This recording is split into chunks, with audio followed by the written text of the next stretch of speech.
that can go really, really well, and sometimes things, for unanticipated reasons, don't go as well as you would like. So I'm going to tell you, I think I'm going to start calling these stories Tory stories. My Gateway students will hear lots of Tory stories. When I was in, I think I was a third, fourth year grad student, I had a lab worker, a co-lab worker walk up to me and ask, so tell me about the gang you were in St. Louis when you grew up. And I said, what are you talking about? I wasn't in a gang. And she said, really? No, I'm not. And it was supposed to be like a really misguided effort to start a discussion about gang violence in Chicago, because I went to school like right downtown Chicago. So that's where she meant to go with that conversation, but she sort of made this huge assumption that just being an African-American male that grew up in East St. Louis meant that you had to be in a gang. I'll let you unpack that on your own. So, some things that I want to make sure people kind of keep in mind, because you're going to hear lots of, like I said, great information about all of these different sites' cultures, including my own site. So try not to make any assumptions. If questions come up, try to think about those questions and make sure that they're thoughtful questions. Many people love talking about their culture and talking about their heritage and talking about where they live and what they do, but not when the questions aren't really presented in a way that is effective. So try to keep that in mind. Be prepared to listen, right? Be an active listener. As I tell the kids, put on your deer ears. Active listening. Be prepared to share, to have those conversations so that you can share your culture, learn about other people's cultures at the same time. And then lastly, be appreciative of the knowledge that you learn from others. And again, be willing to share that information. So with that, I'm going to pass this to Beowulf. Half a day, everybody. Buenos dias. My name is Dr. EXITO Solomon, and I'm the principal investigator for the Build EXITO at Northern Marianas College in Saipan.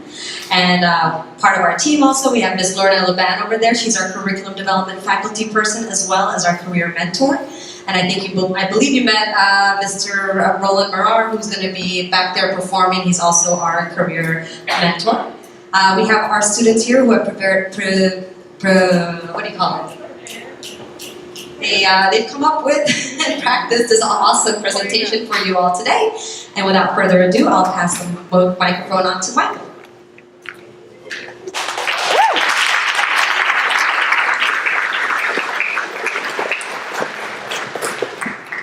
Okay, I'm going to give a little bit brief introduction about our NMC, our community college here in the CNMI. We're over there in the CNMI. Okay, first off, I would like to introduce myself. I'm Michael. In NMC, I'm currently starting off with the pre-nursing program. And maybe I should introduce my fellow colleagues. Alright, so my name is David Font. I'm also a student at Northern Marianas College. My name is Stephen Barrow. My name is Franklin. My name is Harold. Okay, so at NMC, it's a very diverse culture. A lot of people, mostly from the Pacific, come all around to attend NMC. Some of which are from North Korea, the Korea country. And some from the Philippines, from American Samoa, from Hawaii, from Guam also. Mostly from the Pacific region come to NMC to take classes that are provided for the community. Other than that, I would like to have an open mic and ask, does anyone from the crowd want to ask us questions about NMC or why we're in this so far? Any questions? Curiosity? Yes, you back there. What's it like back home? Back home? Well, it's sort of like here, but the coldest it's been for us is about 82 degrees, and the hottest part is like 100 degrees or so. So coming here is really, an experience for us, considering how we're used to the tropical climate. Throughout the whole entire year, it's more of a tropical environment. We don't have winter, autumn. We do have spring and summer all day long.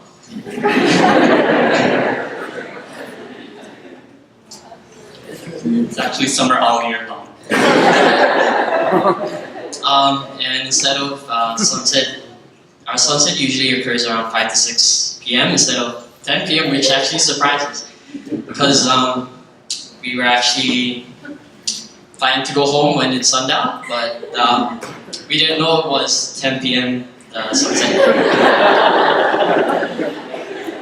So, any other questions you'd like to ask us? Yes. Can you tell us like the significance of what you ordered? Like its importance? Actually, I tried to get some information on that because none of us are actually Caribbean, which is what this represents. So we're not able to answer that question, but this is traditional attire for this type of performance. This is called tukumak. And what's this called? Bujogo. So yeah, this is the outfit when they do the last dance. So it's Carolinians are like one of the cultures here in Saipan. They're in Saipan. Yeah. Alright, any other questions? Yes. What will you be performing? We will be. So the dance we'll be performing today is a very special dance back home. It is a song that is passed down from generations and generations of people of the Refalawish culture. Traditionally, this was a chant back in the day where the Refalawish warriors performed it before they went to war. This was a way to pay tribute to the gods for giving them strength, giving them courage before they fought their battles. But today, today, it's a dance that's performed for special events such as weddings and cultural events. But most importantly, it's a way to preserve and honor the Carolinian culture in today's modern society. And yeah, it represents tenacity, pride, and unity, and we hope you enjoy it. Yeah. Stand by, foot up. Ready? Put your backs. Right. Foot up. Right. Left, right, roll dance.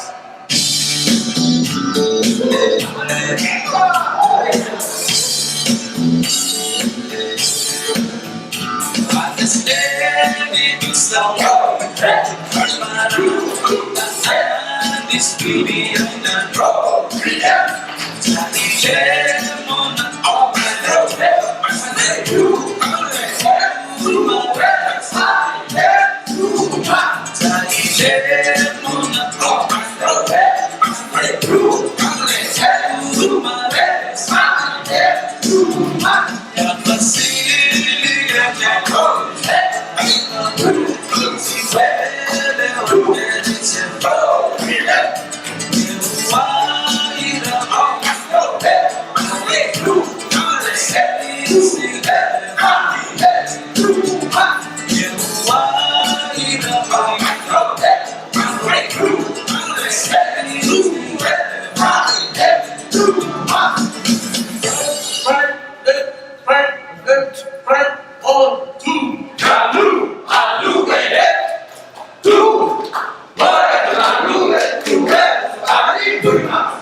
So, testing, okay.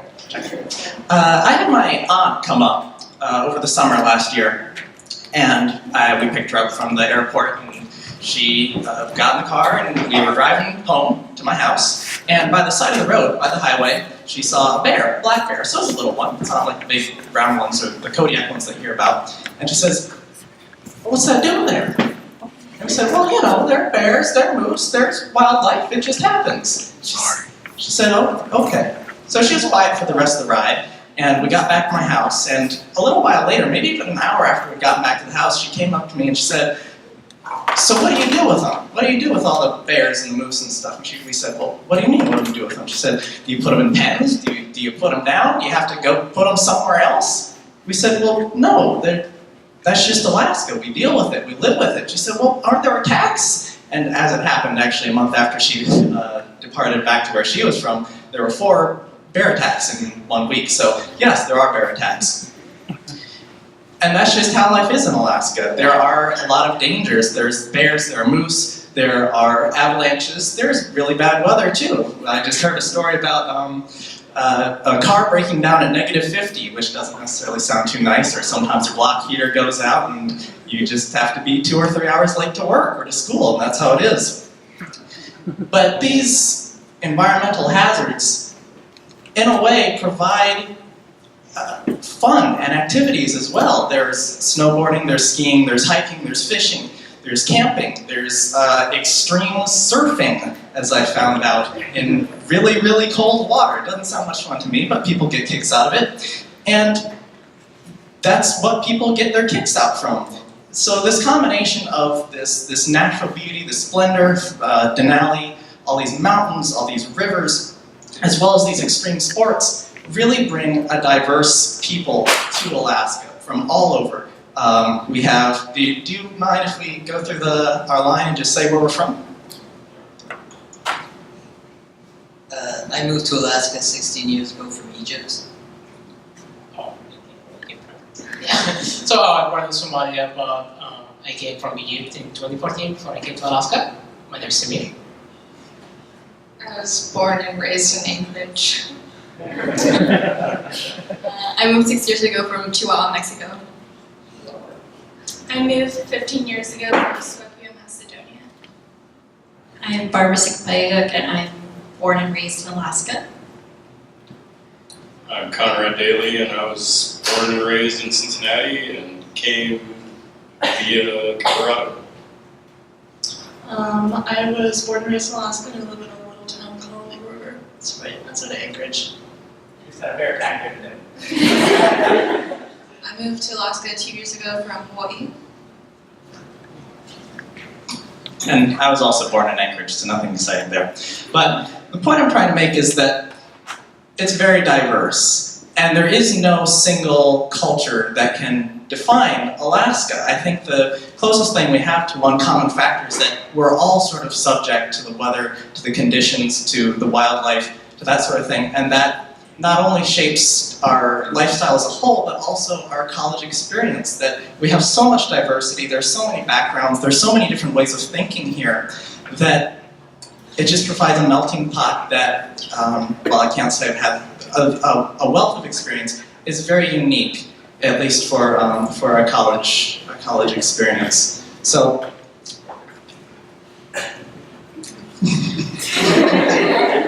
so we're a very diverse group, and Alaska is a wonderfully diverse place. We have, I think there are 99 languages spoken between 3 of our major high schools, and we have the most diverse city borough, or in other words, district borough, my bad, census district borough, in other words, a neighborhood in the United States. So, very diverse, and thank you very much for your time.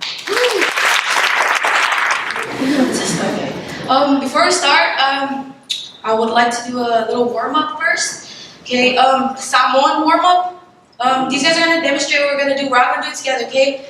Okay, the first thing we're gonna do is called the mili. So when I say mili, this is what you guys are gonna do. You guys are gonna rub your hands together. Okay, keep rubbing. And then when I say batia, then you clap. Okay, let's try again. Mili. Batia. Nice. Okay, when I say lua bati, that means 2 claps, okay? Lua bati. It's usually before happening. Okay, and then we're gonna do the total fa, which is. Can we try that together? Total fa.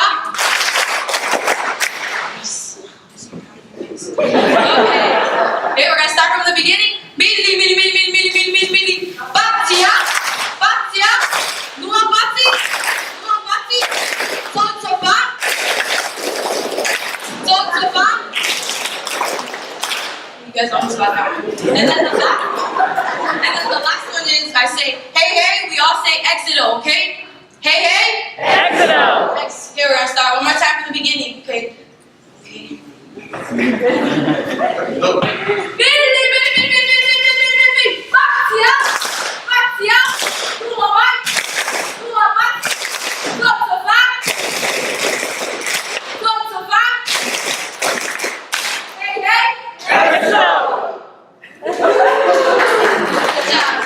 That was our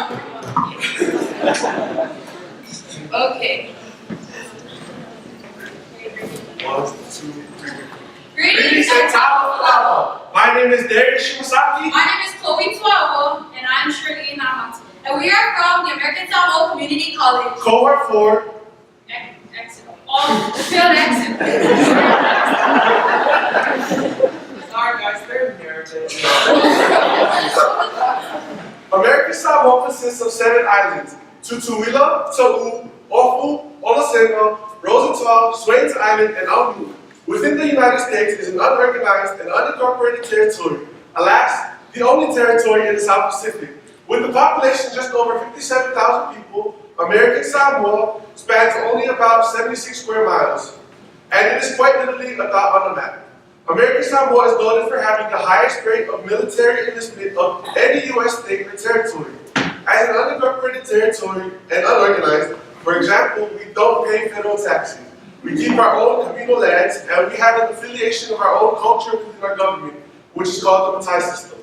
Samoa is a traditional society governed by the Samoa, or Samoan way of life, where family is all important, respect of elders is strictly adhered to, being of service to your family is a duty, and most importantly, our motto, which is Samoa Mumbola Tua, or in English, is always put God first. The American Samoa Community College holds its central theme in Samoan, Sairi Latamai, in English, to seek knowledge. Our journey pushes us forward to achieve our mission to provide high-quality educational programs and services. We remain grounded in the core values of student-centeredness, respect for diversity, collaboration and teamwork, respect for tradition and culture, and lifelong learning while meeting the challenges of the 21st century. As you can see here, Darius is wearing our formal attire from Samoa. So this is called the Ofutino, and then skirt looking part. It's not skirt, it's called the Iefaitama. And for the girls, it's called the Puletasi. That's What are formal ways? our formal wear. We're going to sing a song in Samoan, and we're going to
It's our song, and our last one is our dance.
Hello, I am Mira, and I'm a former Chemeketa Community College student. And today we're going to hear about the experiences and impressions from current Chemeketa and Build EXITO scholars. Hello everybody, my name is Tyler Camp. I am a non-traditional student, and I found my way to Chemeketa Community College. One thing that I think should be known about Chemeketa is the quality of professors. With the accessibility of the school and the small class sizes, you are allowed to develop a personal relationship with your professors, which in turn, they can meet your specific needs and encourage your goals, which is how I became Build EXITO Scholar. My name is Damian Stonequist, and I come from a very rural community up in Colorado, like 30 people, and then moved to 30 miles away was a town of 10,000, so super small. Not much diversity, not much of anything. So I came looking for opportunity, I came looking for exposure to my diversity, and I've been welcomed with open arms. It's opened my mind, just being so accepted by everybody, and just being so in touch with just all the beautiful cultures that everybody has, and it's just amazing. And so, yeah, I mean, Chemeketa makes the non-traditional tradition. Hi guys, I'm Amber. So I came to Chemeketa from a small town. If you guys don't know, Chemeketa is actually more than just one campus. We have campuses in different cities. So like in Yadkin County, we have it in Woodburn, Dallas, Salem, and then Brooks is the one I went to. Brooks is emergency services. It's a whole program, and it's a whole building just for that. So I got to do hands-on things like handcuffing and defensive tactics. Like super cool, got driving a patrol car. It was awesome. So that's something amazing about Chemeketa that made it amazing for me. Hi, my name is Dalima. One wonderful thing about Chemeketa is that in our main building for the Salem campus, there is a hallway of various flags, much like in this room, that represents various culture. But Chemeketa's flag represents various countries. And being an Asian Pacific Islander myself from Fiji Islands, it's very comforting to walk across the hallways and feel very represented. So. Another neat facet of Chemeketa is that we have an international program. So as you're in Chemeketa, you see students from different countries in Africa, Southeast Asia, Latin America. So from a community college, I think that's a neat feature. We also have a study abroad program where Chemeketa students can go to Japan, Oaxaca, Nicaragua, which I thought, as a student, I thought was a phenomenal experience. I had an opportunity to go to Nicaragua with Chemeketa. So this is just showing like all of us, we are from way different backgrounds, each of us. And Chemeketa made us a community, and now we all know each other and we're like family. So that's what Chemeketa is about. Hello and hafa day everyone. We are the Build EXITO scholars from the University of Guam, and we will be presenting a traditional island pledge.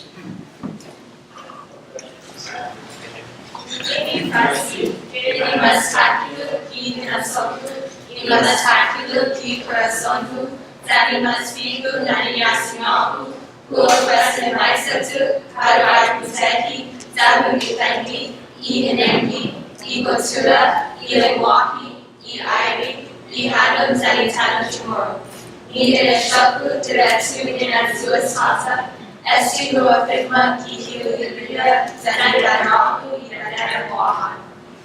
From the highest of my thoughts, from the deepest of my heart, and with the utmost of my strength, I offer myself to protect and to defend the beliefs, the culture, the language, the air, the water, and the land of the Chamorro, which are inherent God-given rights. This I will affirm by the holy words in our banner, the flag of Guam.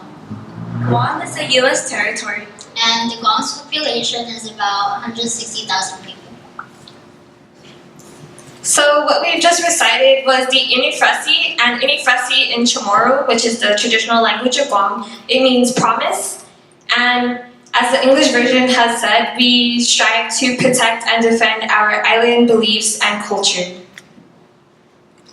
Alright, so at a young age, we were taught to believe in our culture and our beliefs. So we still try to perpetuate that to others on our island. And some of our beliefs and culture values are we're very respectful, supportive of each other, family-oriented, and very friendly. And we feel that way at the University of Guam.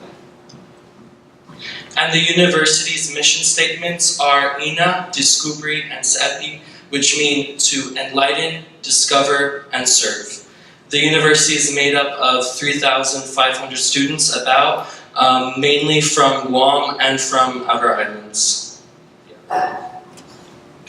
So with all the diversity in the college, the university really promotes defending the culture of our islands, like the mission stated, but we are still very limited in programs and opportunities we get out there because we're just in the middle of the Pacific Ocean. And that's why we're very lucky to be here today with Build, and it's a small step in our community, and now we get to help issues on our island that may not seem so big, but it is to us as it is our culture and our island. So, Sizos Maasi, which means thank you in our language. Hi, I'm Crystal from Portland Community College, and one of the things that you should know about our school is there's actually more than 4 campuses across the Portland area. There's 4 main campuses, which there's one in each of the 4 quadrants of the city. And because of that, each campus has its own culture and programming and is a little bit different. And all of us come from one or more of those campuses with different experiences. And so we wanted to each share a little piece of our campus experience. And for me, I'm at the Southeast Campus, and it is the smallest, and it's only 4 buildings. And because of that, we have a very close-knit community. So that's been the word that's described my PCC experience. I'm Iman Abdi. I'm also at Southeast Campus. It's small. I would say caring is a word that describes it. It's like everybody cares about each other there. Since we're so small, like I feel like everybody kind of knows each other. Or you've seen something, you've seen everybody around. I'm Ahmad. So I go to Chipaya campus. Equity is a word that describes my PCC experience. Alright, I'm from the Sylvania campus as well, but I originally came from Saipan. And diversity is my word because coming from such an isolated island and moving to Portland for college, diversity is so important because PCC manages to embrace this through our resource centers like multicultural centers, women's resource centers, and even queer resource centers, so that's something that I'm grateful for. Hi there, I'm Rachel, and I go to pretty much every campus, main campus at least, and my word I say would be support, because whether it's a peer or whether it's a staff member, they encourage you no matter what to pursue whatever your goals and dreams are. I was not excited for this part. Okay. My name is Emery. I go to the I go to the Southeast Campus, and my word is accessible because I feel like PCC really strives to make all their services accessible to the students. All the teachers are very knowledgeable, and they tell you about all the resources that you have available. It's really well organized. They have lots of things like shuttles to help you get from the different campuses. I work in the tutor center, and they started doing e-tutoring so that if you can't come in to get a physical tutoring session, you can get online tutoring. Yes. Hey guys, I'm Nathan, and my word is leadership. And from my campus, which is the Cascade campus in North Portland, there are tons of opportunities to get involved in leadership with Portland Community College. And it ranges from student organizations to work opportunities to volunteer opportunities within the community, and there's just an endless variety of ways to get involved and to give back. Hi, I'm Bonsai, and I'm also primarily at the Cascade campus, and I live half a mile from there. And my word is inclusivity, because the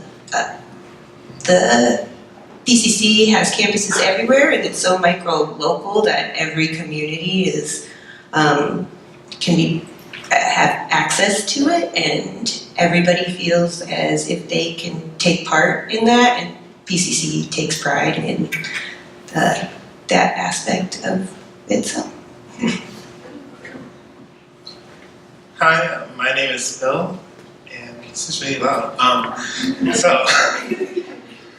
I primarily take most of my classes at the PCC Cascade campus. I didn't pick a word, but if I did, it would have been connections. Because we have such small class sizes that you can have a real close connection with your teachers there, and they're always more than willing to go above and beyond and help you outside of class. And they really have that one-on-one attention at PCC.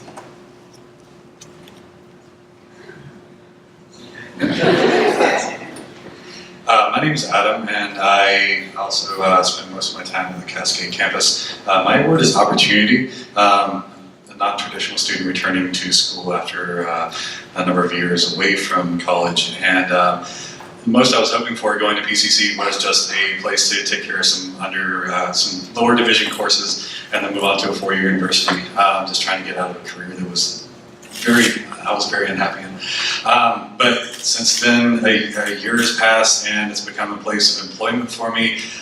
There's amazing, thriving learning centers there with great tutors who have helped me to excel in all of my classes.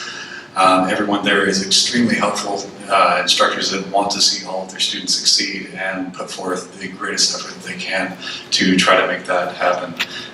So yeah, it's become a home away from home for me. I spend all of my time there really.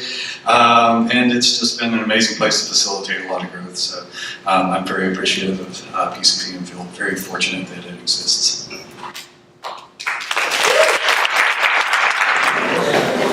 Hello. We're one of, I think, 3 groups from PSU.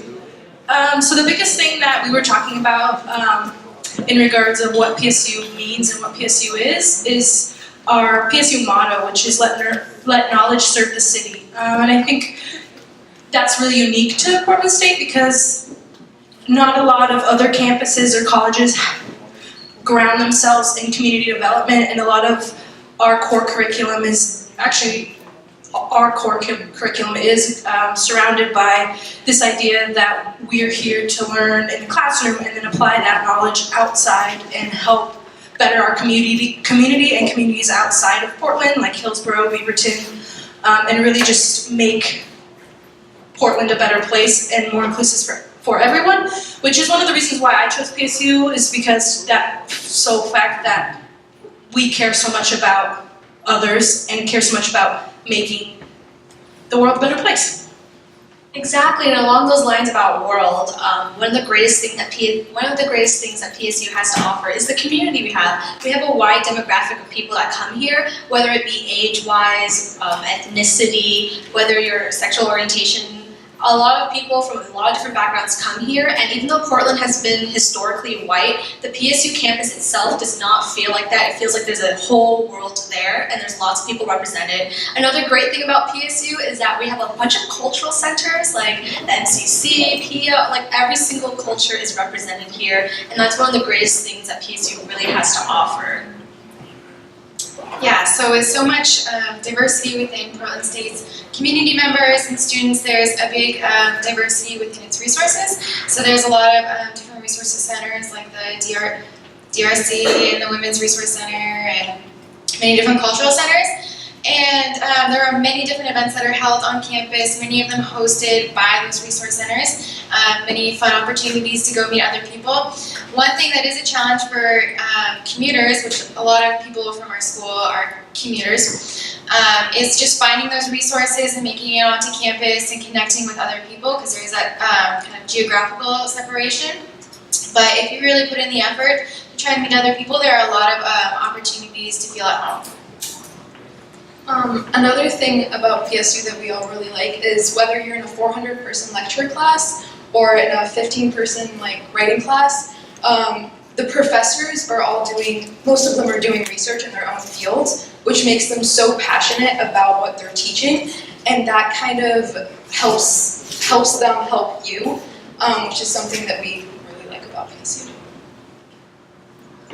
Also, a really awesome thing about PSU is that there's a lot of resources that you can go to academically and also culturally. There's multiple places you can go get tutoring, writing help. You can, professors are super open, or like in my experience, they have been very like willing to put in the time to like meet with you if you just ask them.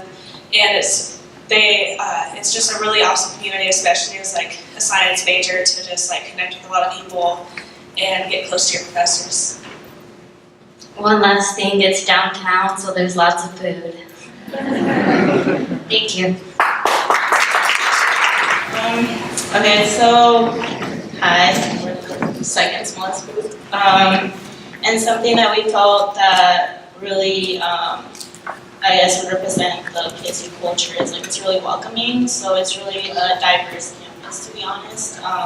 There's a lot of other schools here in Oregon that are not as diverse as PSU, and I feel like PSU really tries to make this place welcoming for everyone. There's a lot of resources available here at PSU. There's the Multicultural Center, which has like there's a lot like there's the Career Resource Center, the Women's Resource Center, the Disability Resource Center, Resource Center. There's a lot of clubs you can join, like any club you can think of. It's basically here, and if it's not, you can make it. So basically, here at PSU, you're gonna find your space, no matter where you're from, no matter what your background is, no matter like what your financial status is, what your anything. Like you'll feel welcomed here because you'll find a place here.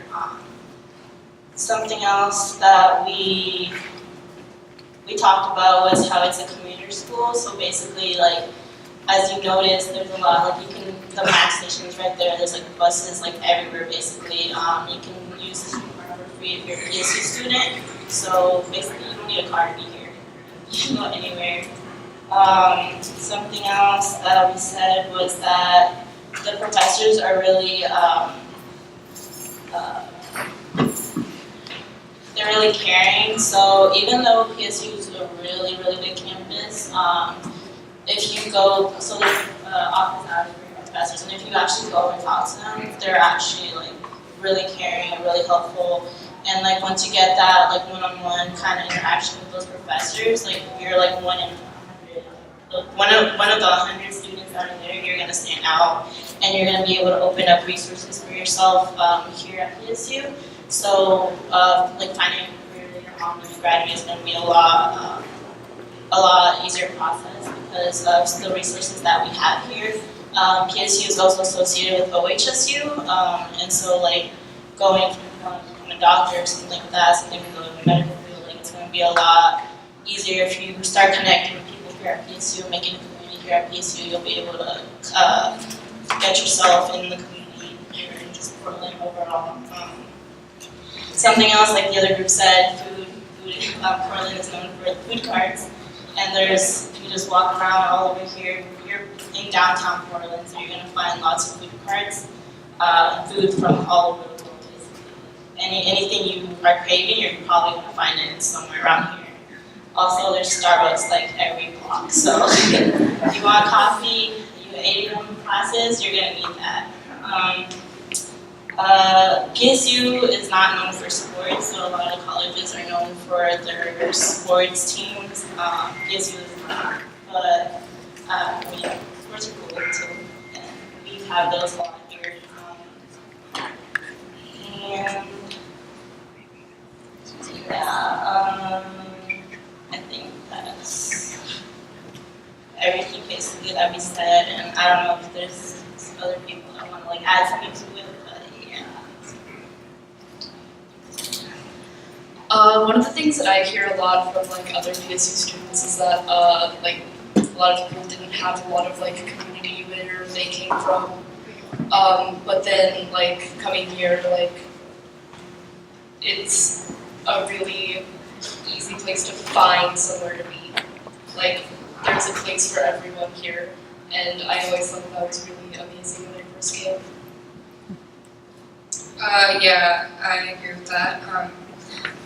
PSU is actually the most diverse school in Oregon, which isn't saying a lot compared to other universities, but Oregon itself isn't the most diverse state, so the demographic large demographic of like people of color that we do have at this campus is pretty astounding, and it really is a place where I feel like most people, if not everyone, can find a home.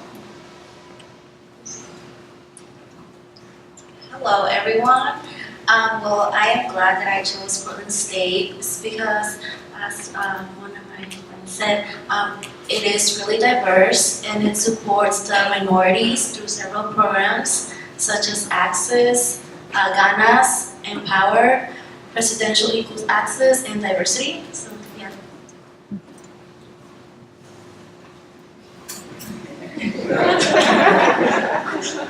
Hi, PSU is also home to one program that you may have heard of. I think it's called EXITO.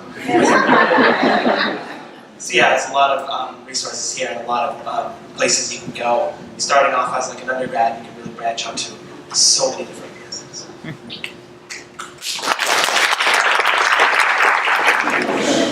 Hello everyone, my name is Anita. I'm Melissa. I'm Ruben.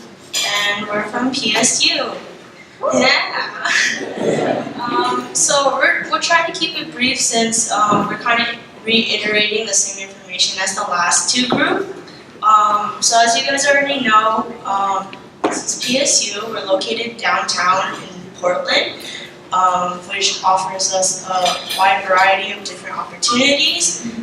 We were ranked as one of the most innovative national universities here in the U.S. By the U.S. News and World Report in 2016. Yeah, and we pride ourselves in our inclusivity, diversity, and social activism. Our campus offers an abundance of supportive resources for students and community outreach services. PSU offers a lot of like custom builds for your major. The school personalizes your academic journey with opportunities and programs such as university studies and Build EXITO, just name drop. Furthermore, value efforts towards sustainability and environmental justice. There's many LEED certified buildings. I'm not sure what that means, but it's green. Green spaces, community gardens, and we actually have a lot of academic programs that are centralized around environmental sustainability and a lot of cool things. Fun fact, the library, which is the Branford Price Miller Library, was built around a cherished copper beech tree to sustain it because it's the tree was built in the 1800s. That's when it was born. And it still stands today. You can go see it. It's a nice tree. It's a really nice tree. Another good thing about Portland State is something that we were talking about is like site, its location. We were talking about how it's downtown and how you're close to all these businesses like OHSU is a big one. We're close to Nike. You can talk to a bunch of students about how they get jobs right out of college, and something that we were talking about is Build EXITO is for us to like hopefully give us more opportunity to get a job after college, because there's huge statistics about people graduating and not finding a job, like switching majors, having to go back to school. So being in the hub that is like a downtown, there's so much opportunity for jobs, research, involvement. It's pretty helpful to be in Portland and to be in this particular location. We got the tallest barometer in the nation or in the world? In the world. So if you're under pressure, there you go. I don't know if anyone else wants to say anything else. Smallest park is somewhere in the downtown area. What else? I think, if you have questions, you can always ask us. We're glad to answer anything. Come find us. There's plenty of faculty and staff to answer more questions about Portland State. We we've had a great university, or a great experience at the university, so yeah. Good afternoon, everyone. We're with Clackamas Community College. For those of you who don't know where we are, we have 3 locations. The closest would have been Clackamas, Oregon. It's about 30 minutes south. There's 2 other locations. One's in Wilsonville. The other one's in Oregon City. Those are about an hour south of here. Although there's only 3 locations, Clackamas Community College actually services students from Gresham to Salem. It's a pretty large region that actually attend Clackamas Community College. CCC offers opportunities for people regardless of their obstacles. There's a lot of non-traditional students that go to CCC. For example, we had a graduation last week, and the youngest graduating student was 17 years old. The oldest was 70. So there's quite a stretch of just age of students that go there. I myself, as well as others up here, actually started college years after high school. There's a lot of parents who are attending CCC. There's tons of services dedicated to them. There's on-site childcare, which is extremely beneficial because parents can actually check up on their children throughout the day. Between classes, if there's an emergency or anything going on, they can actually just walk, a block or so, just to see their kids. So that's a really good service we have. CCC has the #2 vet center in the entire U.S. And this is ranked amongst all community colleges and universities. So out of all higher education, CCC has the #2 vet center in the entire U.S. I was in the Marine Corps for 5 years, and I can tell you from experience, it's a pretty big transition going from military life to civilian life, let alone student life. So from my conclusion of service to the last time I really took school seriously was about 8 years. So that's quite a lot of time to make up for. And the vet center there is not only good about helping with financially covering school, but also just there's a lot of experience there to help with just adjusting to the new lifestyle, I'd say that. Clackamas Community College, our mascot is the Cougars, and we have this program at CCC called Cougar Cave, and Cougar Cave provides food and clothing for students that can't afford either of those things.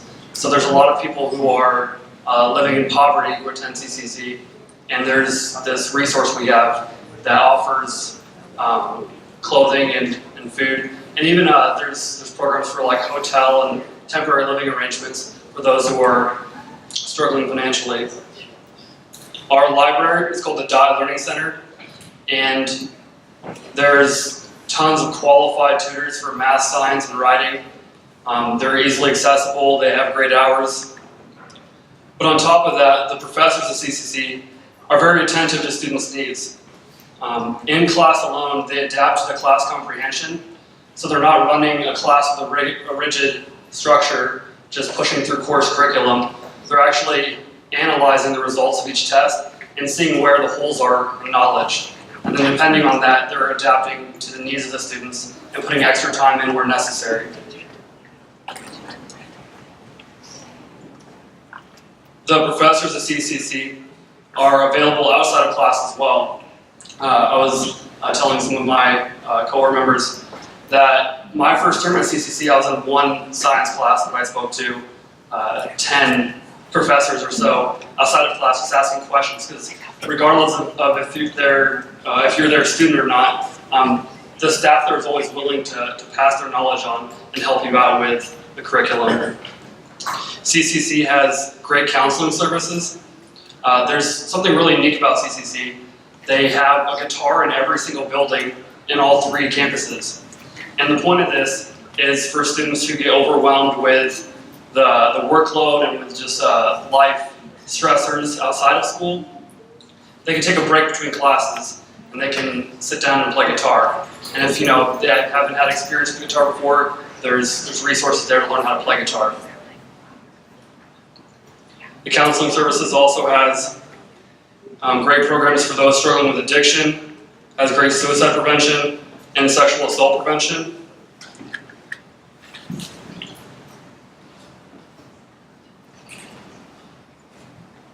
And back to the professors and the non-traditional students, for myself as well as some of my peers up here, there's this academic rigor and really challenging atmosphere learning new material, but not only does the faculty provide unwavering support, they actually try to give you the tools to learn how to be independent.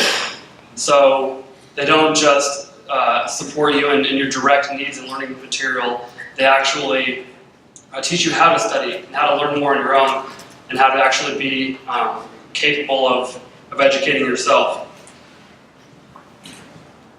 The motto at CCC is education that works. And I think I, as well as my entire group up here, can definitely attest to that firsthand, that the educational scheme at CCC really does work on an individual basis, and everyone here just has a right mentality to learn in a judgment-free zone, and CCC treats everyone like family, staff and faculty alike, and students. So, anyone else wants to add anything? All right. Hi, we are the Park College Penguins. We are a large community college of 13,000 students, but in reality it's still really small. So we are an inclusive and diverse community college. Let me draw some stats for you guys. Our campus has 73% first-generation students, 51% low-income students, 33% students of color, and 25% of our students have dependents, so children. Okay, one cool thing about Clark is that 1,800 out of 13,000 are Running Start students, and this is the largest Running Start program in Washington State. Basically, if you don't know what Running Start is, it gives juniors and seniors in high school a great opportunity to attend college, and then when they graduate, they can graduate with their AA. So I had this opportunity my senior year to go in, and I have half a year of college in, so it's pretty cool. So Clark offers a large variety of services. We have an on-site early child care development. So you have daycare on campus. We also have a culinary institute. So we have basically a bunch of culinary students. We've got pastry chefs. All of the foods provided by students. There's also a large plethora of just free events, and it's all very well communicated. On a regular basis, we have movie nights where they have free pizza and they'll show a movie. I think just recently we did like the Lego movie or something along those lines. In addition, it's a really big campus. I think from the top of the hill at the STEM building down to the Math building is about half a mile, and in between there's just a huge green fairway that gets you a lot confused on St. Helens and Mount Hood and things like that. That's the spring thing. Spring thing is the big last huzzah for finals, which was this week, or still last week going into this. One of the more unique features on campus is we were gifted 100 cherry trees by John, I'm going to butcher his name, but Kiyagiyama, who's the president of Kabuki Electronics Incorporated. And actually we have a big Sakura Festival, which is a cherry blossom festival. So there's 100 cherry trees plus on campus. So every late April, early May, we have a big cherry blossom festival, and they have the big taiko drummers, the big traditional drums. They come through and do that, and it's pretty interesting.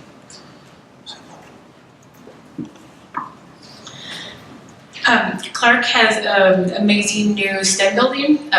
Some of the pictures were of that. 70,000 square feet, just built in 2016. 9 classrooms, 12 labs, 2 conference rooms, 16 student areas of varying sizes, and 41 offices. And it's got some really cool features like exposed structural elements for like the engineering students to learn from. I didn't know about this, there's a drop tower, which is a 44-foot high structure in which dropped objects can be filmed with a high-speed digital camera. There is a cadaver lab with 3 human cadavers. In fact, I just finished the AMP sequence, and that was a really incredible opportunity to learn on real cadavers. There's the Collaboratorium, which is a high-tech makerspace, and the digital lounge where you can relax, collaborate, and study using the latest tech. Also from the website, some real-world experience in aeronautics, engineering, and microbiology. Dr. Anna Tory teaches a antibiotic research course, which sounds really exciting, and I hope to fit that in my schedule next year. There's a lot of activities with this STEM program, Science Olympiad and Elementary Science Olympiad, STEM Minars, Engineering Week, and some community outreach, and some clubs like Engineering Club, Environmental, Computer Science, and Electrical Engineering, and Nerd Girls. And so that is Clark.